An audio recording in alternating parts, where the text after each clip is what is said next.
성경 요한복음 16장 25절부터 마지막 절까지입니다. 요한복음 16장 25절부터 마지막 33절까지입니다. 한 절씩 교독하고 마지막에 같이 합독하겠습니다. 이것을 비유로 너희에게 일렀거니와 때가 이르면 다시는 비유로 너희에게 이르지 않고 아버지에 대한 것을 밝히 이르리라.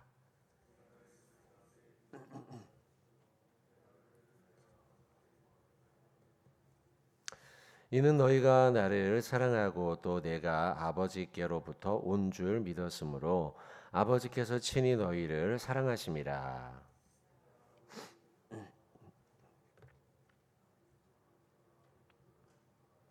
제자들이 말하되 지금은 밝히 말씀하시고 아무 비유로도 하지 아니하시니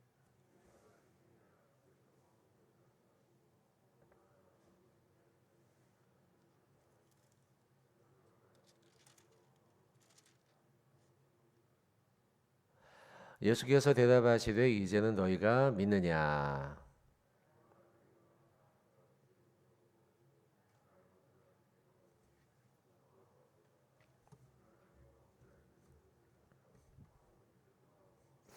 같이 합독하겠습니다. 이것을 너희에게 이르는 것은 너희로 내 안에서 평안을 누리게 하려 함이라.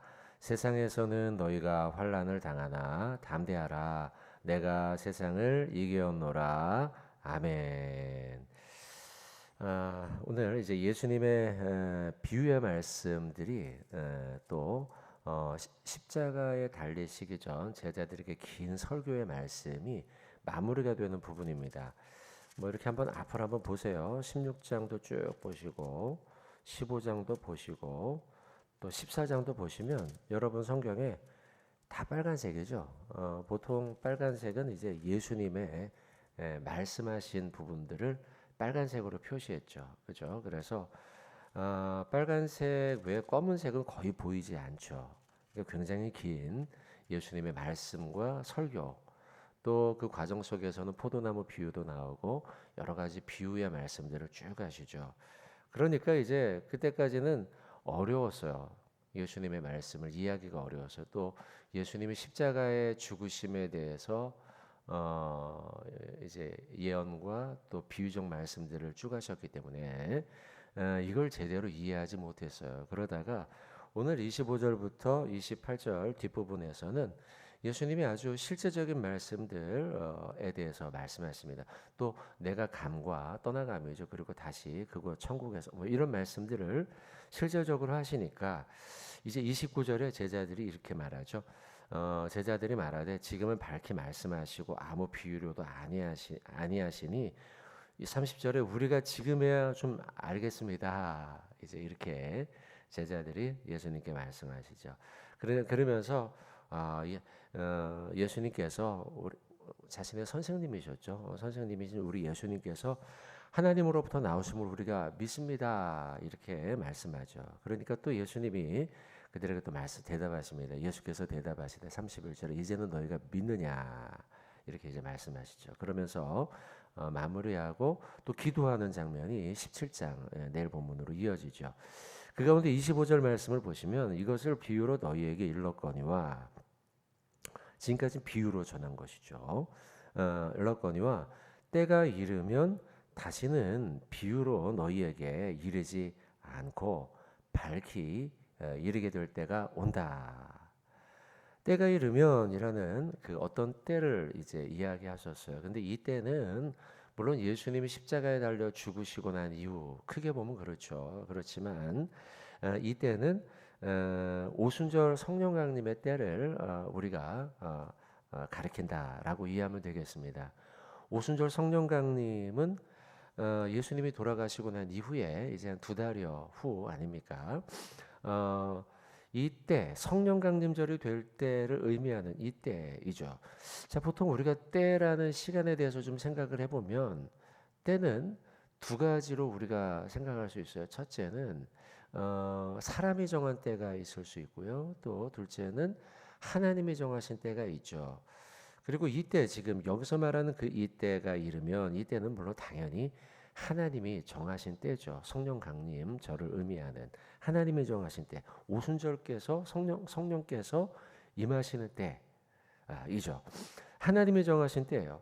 보통 사람이 정한 때는 사람이 서로 간의 합의에 의해서 시간을 정하죠. 이것은 합의에 의해서 정하는 때이기 때문에 당연히 변경도 가능합니다. 반면 하나님이 정하신 때는 사람과의 합의에 의한 것이 아니기 때문에 변경하거나 아니면 어떤 때는 우리의 의사가 반영되지 않을 수 있어요. 취소되지도 않아요. 예를 들면 사람의 때는 뭐 아이가 학교에 가는 때, 뭐 아침에 8시, 아니면 아이가 입학을 하는 때 3월 달, 아니면 초등학교 입학하는 때 8살, 그렇게 정해 놓은 거죠. 사람의 합의에 의해서. 그러나 이 시간은 변경될 수가 있단 말이에요. 그러나 하나님의 때는 변경되지가 않아요. 뭐 예를 들어 세상에서 돌아가는 시기 가운데도 뭐 파종을 하는 때, 그리고 추수하는 때, 철새가 옮겨가는 때, 아무리 과학이 발달하고 문명이 발달해도 이런 때는 변경되지가 않아요. 물론 뭐 날짜가, 그러나 우리가 오늘은 비가 오기로 한 날이야 한다고 해서 비가 오는 게 아니잖아요. 과학기술이 아무리 발전해도 뭐 10월 며칠 날 파종하는 거야 이런다고 해도 되지가 않잖아요. 그죠? 지금 한창 벚꽃 축제 때가 아닙니까? 여러분 이번 주를 즐기시기 바랍니다. 왜냐하면 다음 주는 고난주간이에요. 제가 매년 봄이 되면 그 벚꽃 축제 때와 고난주간의 때가 늘 겹쳐요. 그래서 벚꽃 축제 가기가 쉽지가 않아요. 목사로서 쉽지 않은데, 어쨌든 벚꽃이 피는 때를 그렇다고 해서 우리 마음대로 막 바꿀 수 있는 게 아니잖아요. 그죠? 아니면 아까 이야기한 대로 비가 꼭 와야 되니까 지금 하나님 그 강원도에 막 산불이 나가지고 난립니다. 비가 오게 해주세요. 이런다고 해서 우리 마음대로 뭘, 아니면 그 과학이 발달했으니까 이 과학의 기술로 비가 내리게 한다든지 이럴 수가 있는 게 아니잖아요. 자, 제가 지금 드리는 말씀은 사람의 때는 변경이 가능해요. 그러나 하나님의 때는 우리 마음대로 바꿀 수가 없는 거라는 거죠. 그러면 오늘 예수님이 25절에 말씀하시는 때가 이르면이라고 하는 성령이 강림하시기로 한 그날, 은혜를 베풀기로 한 하나님의 때, 그 은혜의 때, 하나님의 때는 우리 마음대로 바꿀 수 있는 것이 아니니 하나님이 은혜를 베푸시는 그 때에 우리는 은혜를 받아야 돼요. 하나님이 성령을 우리에게 주시는 그 때에 우리는 성령을 받아야 되는 거예요. 우리는 그 때를 기다리고 하나님이 주시는 그 때에 은혜를 받고, 또 복음을 전해야 될 때가 있죠. 복음을 전해야 될 때는 아유 하나님 바빠요, 안 돼요, 나 못해요 라고 때를 미루는 것이 아니라 하나님이 내게 주신 그 때가 되면 우리는 복음 전하러 나가야 되는 거예요. 말씀을 읽어야 되는 때예요. 그러면 그때가 하나님의 말씀을 읽고 하나님의 말씀을 깨달을 때라면 열의를 제쳐두고 하나님의 말씀을 읽어야 되는 거죠. 여러분 이 새벽 시간 여러분들이 하나님의 은혜 받을 때인 줄로 믿습니다. 자, 그러면 여러분들이 이 시간 나와서 하나님의 때에 나와 하나님의 은혜를 받고 기도하는 것이죠. 자, 로마서에 그런 말씀이 있어요. 한번 찾아보고 또 다른 주제로 한번 넘어가 보겠습니다. 로마서 13장 11절이에요. 때에 대한 말씀입니다.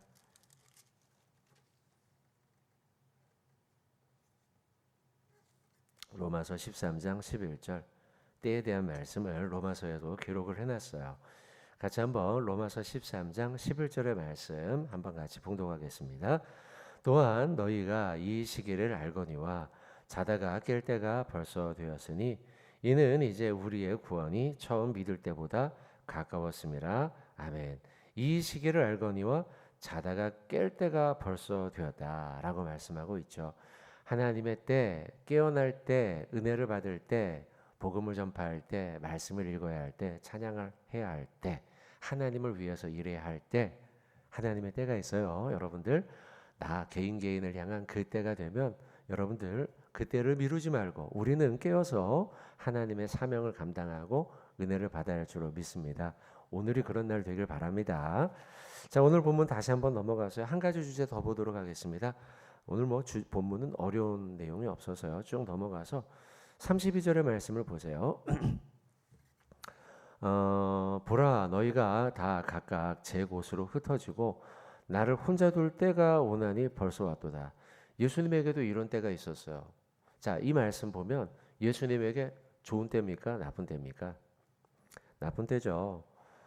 너희가 각각 다 제 곳으로 흩어지고 예수님만 혼자 남게 되는 때, 별로 좋지 않은 때예요. 그런 때가 오나니 벌써 왔도다. 이때는 바로 언제입니까? 예수님이 십자가에 달려 돌아가시는 때이죠. 그때 예수님의 제자들은 예수님을 다 두고 다 뿔뿔이 흩어져 버린단 말이에요. 오늘 본문에서는 이렇게 표현했는데 실제 성경을 찾아보면 마태복음 26장이에요. 마태복음 26장 한번 찾아보세요. 거기 보면 실제로 예수님은 혼자 두고요. 제자들이 다 떠나갑니다. 26장 58절입니다.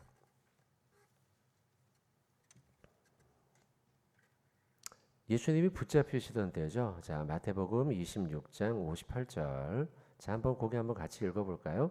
베드로가 멀찍이 예수를 따라 대제사장의 집에까지 가서 그 결말을 보려고 안에 들어가 하인들과 함께 앉아 있더라. 연이어지는 말씀에서 베드로가 예수님을 부인하죠. 3번이나 부인하는 연결되는 본문입니다. 그리고 그 앞부분 56절 앞부분은 예수님이 잡히시는 장면이에요. 그래서 뭐 베드로가 막 칼로 쳐가지고 귀 떨어지고 말고 이렇게 그런 내용이 나오는 본문이에요. 근데 예수님이 붙잡혀가서 베드로가 예수님을 3번 부인하는데 가만히 보시면 그나마도 잘한 거예요. 그나마도. 왜냐하면 아무도 안 쫓아갔어요. 쫓아간 사람은 이 베드로밖에 없어요. 그리고 58절에 보면 되게 자세하게 묘사해놨죠. 베드로가 멀찍이 예수님을 따라갔어요. 왜 멀찍이 따라갔을까요? 예수님이 지금 붙잡혀가니까요. 붙잡혀가고 고난받으실 것 같으니까 예수님과 상관없는 사람처럼 하기 위해서 멀찍이 떨어져서 베드로는 예수님을 쫓아갔어요. 마태복음에는 베드로만 나오는 것 같은데 실제 요한복음에는 베드로만 간 건 아니에요. 오늘 본문 16장이죠. 요한복음이요. 16장 어차피 펴실 거니까요. 16장에서 조금 뒤로 2장을 넘어가면 18장에 나와요. 18장에 보시면 18장 16절 똑같은 내용이에요. 이제 병행 본문이라고 하죠. 병행 본문인 아까 마태복음의 병행 본문이죠. 18장 16절에 보시면 베드로만 마태복음에는 기록이 되어 있지만 여기에는 한 제자가 더 나와요. 베드로는 문 밖에 서 있는지라 멀찍이 쫓아갔어요. 그 대사장의 집이죠. 문 밖에 서 있는지라 대제사장을 아는 그 다른 제자가 나가서 문 지키는 여자에게 말하여 베드로를 데리고 들어왔다. 그러니까 약간은 좀 대제사장 집에 뭔가 좀 안면이 있는 사람이었죠. 근데 그 다른 제자라고 써 있는데요. 누굴까요? 요한 자신이에요. 요한은 지금 뭐 자신의 이름을 요한복음에 잘 기록을 안 해놨어요. 그러면서 뭐 다른 제자, 예수께서 사랑하시는 제자 이런 식으로 지금 요한은 늘 자신을 표현했거든요. 그렇기 때문에 16절에 나오는 그 다른 제자 역시도 요한이죠. 그러고 보면 오늘 보면 다시 와서요. 오늘 보면 32절이죠. 예수님이 붙잡으실 때 다 흩어지고 쫓아간 사람은 누구하고 누구예요? 베드로와 요한 둘밖에 없어요. 그리고 아까 마태복음의 표현대로 쫓아간 것도 예수님을 쫓아간 것도 어떻게 쫓아갔어요? 예수님하고 멀찍이 떨어져서 쫓아갔단 말이에요. 예수님이 16장 32절의 말씀에서 이건 예언이죠. 예언. 벌어지기 전에 예수님이 예언하신 말씀인데 정확하게 예언하셨죠. 다 흩어질 것이다. 그러면 예수님 입장에서는 굉장히 씁쓸하죠. 내가 이들과 제자 훈련을 3년이나 했는데 근데 보통 제자 훈련도 아니에요. 이 제자 훈련이 동고동락하는 같이 합숙하는 밥도 같이 새끼를 같이 먹고 합숙하고 뭐 모든 세상 일을 끊고 오직 하나님의 말씀만 들으며 아주 고강도의 제자 훈련을 했음에도 불구하고 이들이 예수님이 붙잡히실 때 취했던 행동은 멀찍이 2명만 다 도망가고 예수님 입장에서는 참 실망할 만한 모습이에요. 상황이에요. 그런데 32절을 보시면 예수님이 별로 실망하는 기색이 이 말씀 가운데 기록되어 있지가 않아요. 제가 그래서 이 32절을 어제 보면서 참 의외다. 나 같으면 이렇게 못 말할 것 같은데, 참 실망이다 너희들. 이런 약간의 뉘앙스가 나올 것 같은데 32절을 보면 별로 실망한 기색이 나오지가 않아요. 왜 그럴까 보면 이유가 나와요. 2가지예요. 첫째, 왜냐하면 32절 뒷부분에 그러나 내가 혼자 있는 것이 아니라 아버지께서 나와 함께하게 이게 이유예요. 예수님은 그러니까 이들이 떠나갈 걸 이미 알고 있음에도 실망하지 않을 수 있었던 것은 첫째, 하나님이 그 순간에도 나와 함께하게 아버지와 내가 함께하기 때문이다. 그렇기 때문에 나는 실망하지 않아 인 거죠. 2번째 또 예수님은 알고 계세요. 사람은 믿음의 대상이 아니라는 걸. 사람은 내가 이들에게 많은 애정을 쏟고 사랑을 쏟았지만 그들은 그저 사랑의 대상이지 믿음의 대상이 아니라는 걸 예수님은 이미 알고 계시고 그렇기 때문에 그들의 이 다 떠나가는 모습에도 불구하고 실망하지 않았다는 것이죠. 여러분, 우리는 알아야 돼요. 사람은 사랑의 대상이지 믿음의 대상이 아니라는 걸 알아야 돼요. 우리가 세상을 살다 보면 나도 모르게 사람에게 기대하잖아요. 저도 어디 여러분 제가 막 좀 순수한 사람처럼 보이지 않습니까? 순진해요, 약간. 저도 되게 순진해서 그냥 있는 그대로 하거든요. 있는 그대로 이렇게 사람을 대해요. 잘해주면 저 사람 나에게 잘해주다 보다. 그러면 어때요, 여러분? 이런 순진한 사람들은요 실망도 많이 해요. 그러지 않아요? 여러분들 저 사람 다 믿었는데 저 사람이 나에게 뒤통수를 쳐요. 그럼 어때요? 너무 실망하죠. 너무 실망해요. 근데요, 여기 한 가지 우리가 더 알아야 돼요. 이렇게 순진해도 우리가 알아야 될 건 뭐냐면 사람은 믿음의 대상이 아니라는 사실. 예수님이 막 변괴를 막 이런 분이 아니시잖아요. 예수님도 순수하신 분이시죠. 근데 예수님이 실망하지 않을 수 있었던 것은 무엇이냐면 바로 사람은 믿음의 대상이 아니라는 것이죠. 그걸 예수님이 알고 계셨던 거예요. 세상 살다 보면 정말 사람은요 아무리 훌륭한 인격을 가지고 있는 사람이라 할지라도 아무리 현자 지식이 많고 지혜가 있는 사람이라 할지라도 아니면 권력을 능력 있는 사람이라 할지라도요 그들은 믿음의 대상이 아니라는 걸 우리는 알아야 돼요. 아무리 좋은 인격을 가지고 있어도요 사람은 사람인 거예요. 그래서 자기의 이익을 따르는 것이죠. 자기의 이익이 먼저인 것이죠. 그것이 우리 사람들의 습성이에요. 예수님의 제자들 얼마나 훌륭한 12 제자입니까? 그들도 예수님이 잡혀가실 때 도망친 거예요. 그게 사람이에요. 그러니 여러분 우리는 무엇을 알아야 하느냐? 사람은 믿음의 대상이 아니라 사람은 그저 내가 사랑을 베풀 대상이라는 걸 우리는 기억해야 돼요. 그리고 우리가 믿을 대상은 누굽니까? 사람이 아니라 오직 저 하늘 위에 계신 하나님 한 분밖에 없는 줄로 믿습니다. 하나님만 믿는 거예요. 때로는 저희 아내도 있지만 아내도 못 믿고 가족도 못 믿는 거예요. 아버지도 못 믿는 거예요. 남편도 못 믿는 거예요. 왜냐하면 사람은 사람이니까요. 그러나 우리가 또 그렇다고 해서 당신과 나는 갈라질까? 이게 아니죠. 그런 의미가 아니라 우리가 진짜 믿을 것은 오직 하나님 한 분밖에 없고 그 하나님을 믿으니 예수님이 어때요? 32절에 그런데 내가 혼자 있는 게 아니라 아버지가 나와 함께 계시다라고 그 믿는 믿음을 가지고 계시니 사람이 배신해도 실망하지 않는 것이죠. 이게 우리 신앙의 원리 속에서 사람을 대하는 자세인 것이죠.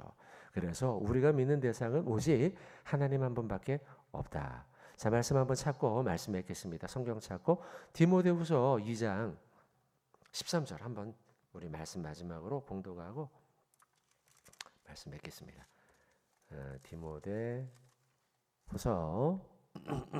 2장 13절입니다. 자, 오늘 말씀의 결론이에요. 자, 말씀 같이 한번 우리 힘있게 한번 봉독하도록 하겠습니다. 시작. 우리는 미쁨이 없을지라도 주는 항상 미쁘시니 자기를 부인하실 수 없으시리라. 아멘. 한 번 더 봉독합니다.